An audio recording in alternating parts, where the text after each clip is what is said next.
There aren't many people here. এখানে খুব বেশি মানুষ নেই। The doctor gave me a prescription for some medicine. Doctor আমাকে কিছু ওষুধের জন্য একটি প্রেসক্রিপশন দিয়েছেন। I am fed up with doing this exercise. আমি এই ব্যায়ামটি করতে করতে একেবারে অতিষ্ঠ হয়ে গেছি। Is Joe as tall as Chris? জো কি ক্রিসের মতো লম্বা? You had better see a doctor. তোমার একজন ডাক্তারের কাছে যাওয়াই ভালো।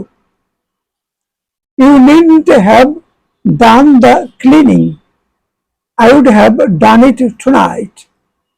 তোমার ঘর পরিষ্কার করার প্রয়োজন ছিল না, আমি আজ রাতেই সেটা করে দিতাম।